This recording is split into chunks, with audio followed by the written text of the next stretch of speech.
political infighting within the Karnataka Janata Party, which hasn't gotten the focus that the power tussle in the Congress often gets. Senior BJP MLA and former Deputy Chief Minister B Sriramulu has reportedly expressed his unhappiness with the party, blaming him for the defeat in the recent bypolls. The BJP lost all 3 seats to the Congress, and the Sandur seat comes under Sriramulu's region of influence. Sriramulu, who was a close confidant member of Janardhan Reddy and the notorious Ballari brothers, mining barons, has fallen out with the Reddy brothers, who's also a BJP MLA, and blamed him for the infighting. This public blowout comes in the midst of strong sections in the party, with powerful MLAs like Basnagowda Patil Yatnal and Ramesh Jarkioli publicly demanding the removal of BJP State President B.Y. Vijayendra. The dissent in Karnataka closely watched as the party prepares for an overhaul of the organization in February. We believe that BJP President J.P. Nadda had also spoken with Sriramulu and that he will be going to Delhi to meet with him. There were the allegations made by Mr. Sriramulu. This is totally false.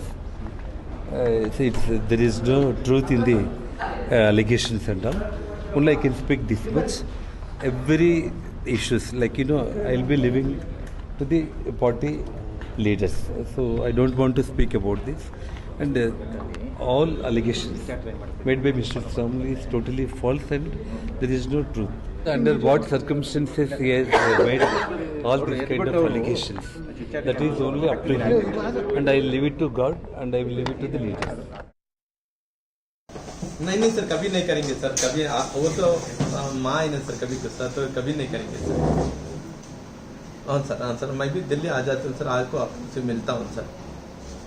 हाँ sir, बाद में आपको मैं clarity से जो कुछ भी है आपको बताता हूँ सर, बाद में जो कुछ भी आप बोलते हैं मैं सुनता हूँ sir.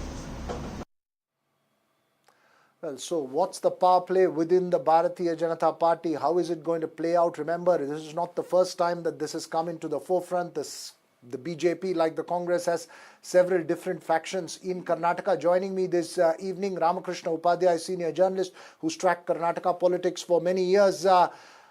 Ramakrishna, R.K. Upadhyay, what's the sense you're getting from the BJP? Obviously, the bigger story has been the challenge to B.Y. Vijayendra from those like Ramesh Jarkioli and Basnagowda Patil Yatnal. But this seems to be a story within the story about Sriramulu.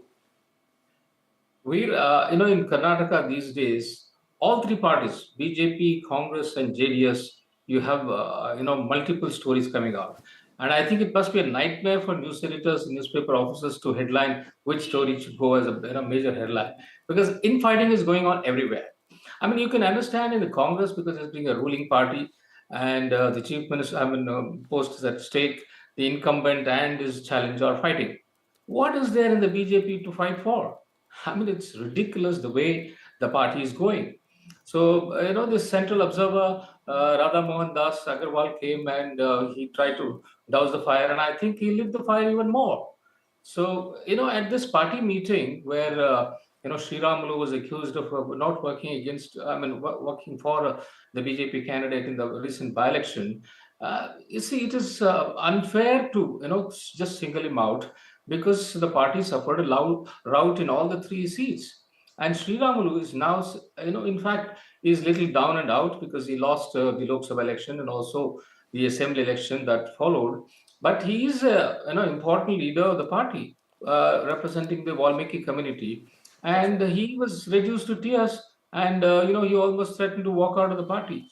So this is happening at the instance of Gali Janardhan Reddy, who is an imposter in the BJP. I would say that, he was banned from Bellary for 12 years for all the scandals, crores and crores of rupees worth of, the mining scandal that he was involved in.